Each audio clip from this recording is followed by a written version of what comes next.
Nous sommes ici dans les jardins de Gadagne, qui sont situés au-dessus du musée d'histoire de Lyon, dans le quartier du Vieux-Lyon. C'est un endroit qui a, pour nous, à Lyon BD, beaucoup de sens et une certaine histoire, puisque chaque année, c'est ici que se déroule la soirée des auteurs du samedi soir, pendant le festival. Donc 200 auteurs, autrices de bande dessinée et de nombreux professionnels se retrouvent ici, à l'issue de la journée du samedi du festival Lyon BD. Évidemment, cette année, c'est un peu particulier, c'est peu de le dire, puisque le festival a dû être annulé à cause de la pandémie Covid-19, ce qui nous met dans une situation inédite, puisque c'est la première fois en 15 ans que le festival n'aura pas lieu, du moins de manière physique. L'équipe a fait le choix, pour rebondir face à cette situation, de proposer tout d'abord un joyeux non-festival qui aura lieu aux dates habituelles du festival et qui sera proposé en ligne. Et c'est dans ce cadre-là que cette vidéo vous est proposée. Et par la suite, c'est de septembre à décembre 2020, nous proposerons une programmation, une saison d'automne Lyon BD qui prendra place à travers la ville. Et c'est justement pour vous parler de la place de la bande dessinée dans la ville, qui est un des moteurs de l'action de Lyon BD depuis longtemps, que nous avons imaginé cette vidéo qui vous permettra d'entendre plusieurs intervenants qui travaillent sur ces questions-là à nos côtés.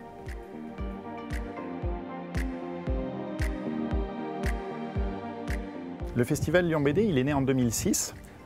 Une des particularités qui a prévalu à sa création, c'est que ce n'est pas une initiative d'institution ou d'une collectivité, mais une initiative de quelques copains amateurs de bande dessinée qui l'ont lancé.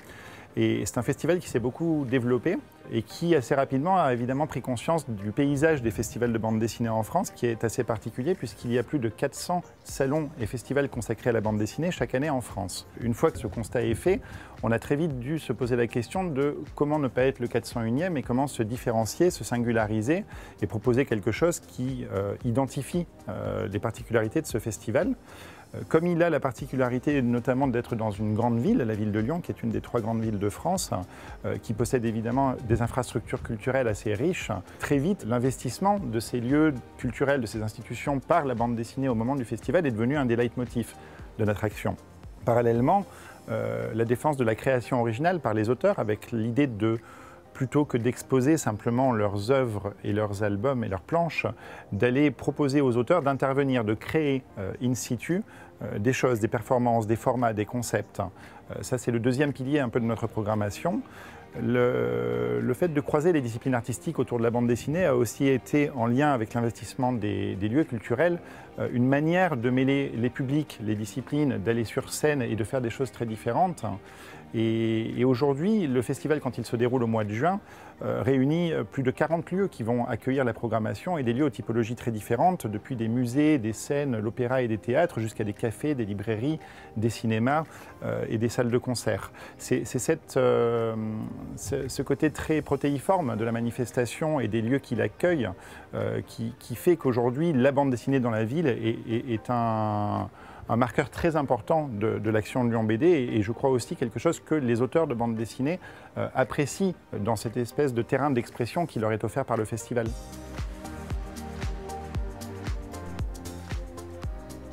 Une des marques de fabrique du festival Lyon BD, c'est de travailler avec la ville, avec ses lieux culturels, avec toutes les institutions culturelles et notamment les musées. Il y a beaucoup de musées à Lyon. Lyon est une grande ville, de nombreux musées. Et depuis l'origine, Lyon BD travaille avec tous ces musées de différentes façons. Ça dépend aussi des musées. Alors, il y a les musées d'art, bien sûr, le musée des Beaux-Arts, dans lequel Lyon BD a amené, on pourrait dire, des artistes. Mais il y a aussi le musée d'art contemporain, le MAC, avec lequel Lyon BD a beaucoup travaillé et qui a programmé des artistes en résidence, en exposition, avec notamment l'expérience de Julie Rochelot et aussi Charlie Adlar. Donc ça, c'est une manière aussi pour la bande dessinée de trouver dans les musées lyonnais une forme de consécration. Alors maintenant, on peut dire que c'est un petit peu dépassé. Je pense que le 9e art a acquis ses lettres de noblesse. On ne discute plus trop de la légitimité de la bande dessinée dans les musées. Mais voilà, à Lyon, ça s'est passé comme ça. Les grands musées d'art ont ouvert leurs portes et c'est encore le cas aujourd'hui. Donc là, il y a vraiment une ouverture et une possibilité pour les artistes avec lesquels le festival est en relation aussi de faire cette connexion pour des musées qui n'ont pas toujours d'ailleurs ces relations avec le milieu des auteurs et des autrices de bande dessinée. Et puis après, il y a aussi d'autres musées. À Lyon, il y a les musées d'art, mais il y a aussi des musées d'histoire, des musées d'archéologie, des musées de société. Alors le plus important et le plus récent d'entre eux, le musée des Confluences, a eu des collaborations et des partenariats très forts et très vite et très tôt avec Lyon BD, notamment une belle expérience avec Boulet, qui a bien travaillé, qui a réalisé une belle exposition il y a quelques années. Autre expérience aussi très forte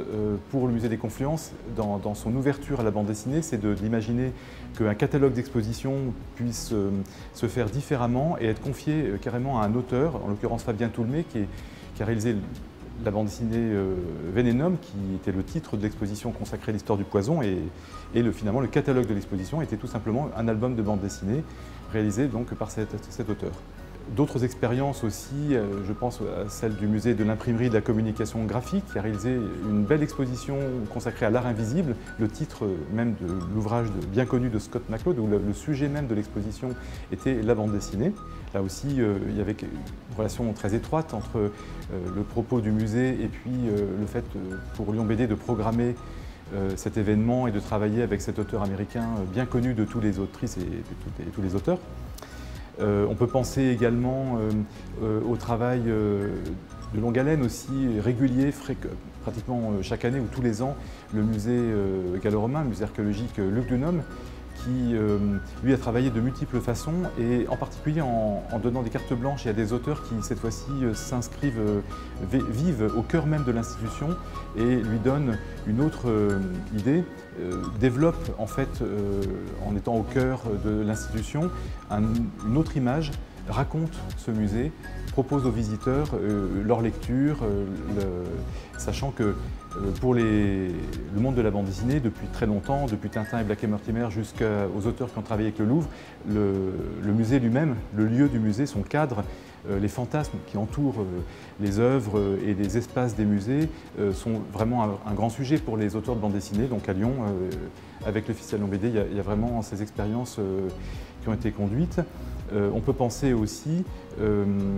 finalement au rôle qu'ont joué les auteurs de bande dessinée pour bousculer un petit peu ces institutions, pour les décloisonner, parce qu'une bande dessinée, une œuvre de bande dessinée, c'est pas simplement des dessins ou des histoires, c'est aussi des livres, donc il y a le travail aussi avec les bibliothèques, les archives, et dans les musées eux-mêmes, au musée d'histoire de Lyon par exemple, mais aussi au musée de l'automobile à Malartre, les auteurs de bande dessinée, les autrices, quand ils interviennent,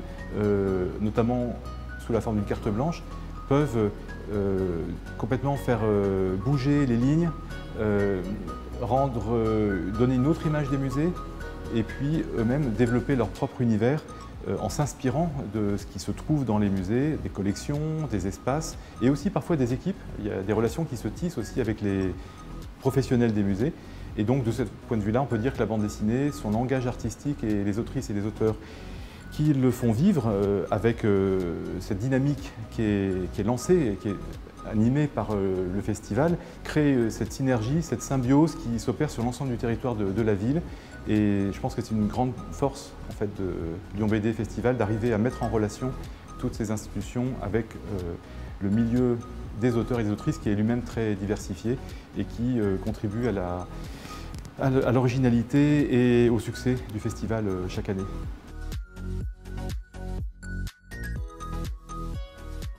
On a donc vu comment la bande dessinée, ses auteurs et ses autrices avaient pu, avec le festival, vraiment imprégner les lieux de la ville, notamment les musées. Une autre considération qui a été importante dans ce que l'on a pu développer, c'est le croisement des disciplines artistiques autour de la bande dessinée et plus spécifiquement celui des arts de la scène avec la bande dessinée. Quand on amène un auteur sur scène, par le jeu du dessin projeté, réalisé soit sur du papier, soit sur une tablette graphique, pour être projeté sur un écran qui vient en fond de scène, on amène toute une dimension scénique et performative à la bande dessinée qui peut venir interagir ensuite avec de la musique et des musiciens, bien sûr, qui jouent sur scène, avec du théâtre d'improvisation, avec du théâtre écrit, avec de la danse. Et on a pu comme ça, au fil des ans, mener un certain nombre d'expériences. Je citerai le concert de Pénélope Bagieux avec la formation Brigitte, qui a eu lieu l'an dernier au Lyon BD Festival et dans la belle salle du Transborder à Villeurbanne, où pour chacune des chansons interprétées par le duo Brigitte, Pénélope Bagieux faisait une réalisation graphique qui collait bien évidemment au thème et au texte de la chanson.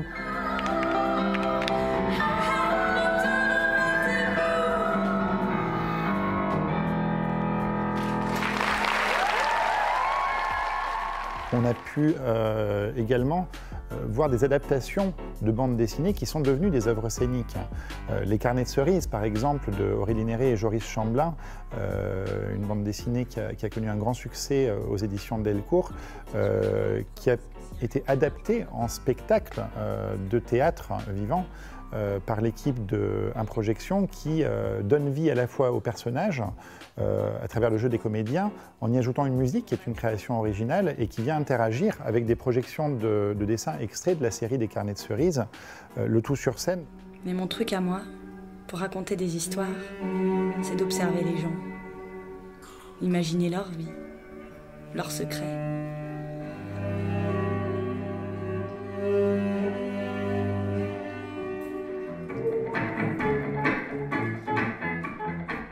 Tout ça, c'est une infinité de formats différents et on a pu, comme je le disais, mêler la danse avec la bande dessinée et on a pu accueillir Catherine Meurice qui, avec la chorégraphe Dédé Dorviller ou encore FX, auteur de bande dessinée, avec Natacha Paquignon, chorégraphe, qui ont créé des formes hybrides comme ça. Et ce qui est intéressant dans ce croisement des disciplines des arts de la scène avec la bande dessinée, c'est qu'on atteint finalement aussi un nouveau public, des gens qui se croyaient éloignés de la bande dessinée parce qu'ils n'en lisaient pas et qui vont entrer au théâtre, à l'Opéra de Lyon, où on a chaque année au moment du festival un certain nombre de créations qui sont proposées, et donc des spectateurs qui vont découvrir la bande dessinée par ce jeu performatif pour ensuite s'intéresser aux albums et aux autres créations des auteurs de bande dessinée. Et ça, c'est encore une autre dimension qui a permis vraiment d'irradier la ville et ses scènes, puisqu'aujourd'hui on a eu des projets de ce type à l'Opéra de Lyon, le Théâtre des Célestins qui va accueillir bientôt une résidence de l'auteur Alfred et qui créera un album de bande dessinée qui se passera dans le cadre du Théâtre des Célestins. Les scènes de concert dont je parlais, le Transborder de Villeurbanne et bien d'autres, l'Auditorium de Lyon qui à l'automne accueillera un grand concert avec l'Orchestre National de Lyon et évidemment de la bande dessinée. Donc tout ça, c'est encore une nouvelle manière, je crois, d'emmener la bande dessinée, ses auteurs, ses autrices dans les lieux de la ville et notamment ses scènes.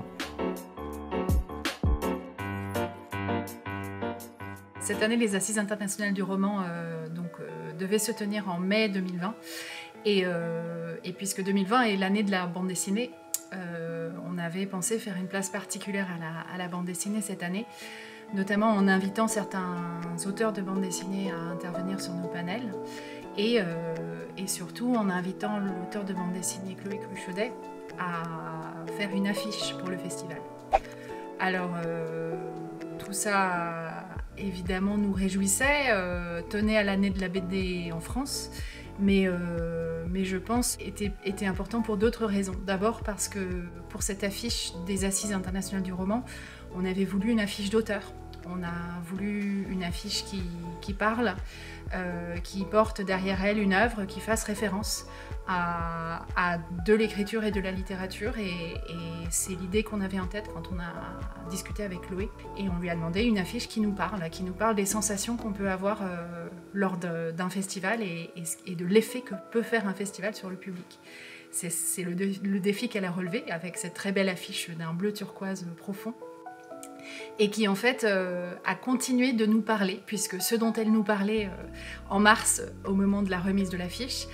a changé progressivement, le message a changé et la manière que nous avions de lire cette affiche a changé au fil des semaines, et elle continue à nous dire beaucoup de choses sur ce que peut être un festival et ce que peut y chercher un public. Alors c'est un exemple, mais un exemple de la manière dont on peut travailler avec la bande dessinée, y compris dans un festival qui n'est pas consacré à la bande dessinée. Et par ailleurs, l'invitation d'auteurs dans des panels dans un festival comme les Assises, pour moi est important parce que un lieu comme la Villa Gilet a vocation à travailler avec les écritures, et avec toutes les formes d'écriture, donc toutes les formes que peut prendre le livre aujourd'hui. Ça veut dire qu'on travaille avec de la fiction, avec de la non-fiction, mais aussi avec de la bande dessinée qui de plus en plus croise les écritures des autres domaines. Donc par exemple pour nous, un des panels qui n'a pas eu lieu finalement en mai mais que nous espérons pouvoir rejouer, réinviter très bientôt, c'est le panel de rêve entre un écrivain de fiction, un écrivain de non-fiction et un écrivain de bande dessinée. Parce que ces différents auteurs ont des choses à nous dire. Donc là, par exemple, on avait imaginé une discussion entre Nastasia Martin, Bérangère Cournu et Pignocchi. Et on espère que ça pourra encore se tenir et ça fait sens pour nous puisqu'on travaille avec les écritures dans toute leur forme. À l'avenir, alors dans l'année qui vient, les programmations sont encore incertaines, mais j'espère bien qu'à la Villa, on pourra faire place à quelques discussions autour de la bande dessinée sous cette forme-là, c'est-à-dire le livre de bande dessinée en dialogue avec d'autres formes d'écriture, que ce soit dans nos événements de saison, que ce soit dans un festival de débat et de réflexion sur les grandes questions qui agitent nos sociétés, comme le festival Mode d'emploi, qui aura lieu en novembre. Tous les ans, le festival propose au public différents projets et différentes rencontres internationales. On peut citer par exemple la web-série qu'on a réalisée avec le Festival de Québec, où des auteurs québécois et français racontaient leurs BD face à la caméra. Et finalement, vraiment longtemps plus tard, en 2010, ça a donné ce livre-là. On a aussi des résidences d'auteurs et des échanges à Lyon et à l'étranger qui donnent naissance à des bandes dessinées, de la publication. On peut citer Correspondance avec le Québec, Jetlag avec Shanghai et Récits et recettes avec Barcelone. On a aussi des concerts dessinés, par exemple, avec Charlie Adler autour de The Walking Dead, qui a performé sur scène avec le musicien lyonnais Julien Limon. Et finalement, on consacre chaque année des expositions à des invités internationaux. On peut citer Julie Rochelot ou Charlie Adler au Musée d'art contemporain. En 2019, Lyon BD a été associé à la création du NCS Fest à côté de Los Angeles aux États-Unis. En 2020, nous serons mobilisés par la création d'un festival de bande dessinée à Beyrouth, au Liban, et d'un second en 2021 à La Havane, à Cuba. Plus tard, en 2021, également des projets vers le Japon, vers la Chine. Plus près de nous, c'est sur l'automne que nous rebondirons avec une saison d'automne Lyon BD qui, de septembre à décembre, proposera un grand nombre de projets à travers la ville et ses institutions culturelles. Des spectacles, des expositions, des performances, avec toujours évidemment les auteurs et les autrices au cœur de ces programmations. Je vous donne donc rendez-vous pour cette saison d'automne qui aura lieu de septembre à décembre à travers Lyon et dans toute la ville, et puis surtout pour la prochaine édition du Lyon BD Festival en juin 2021.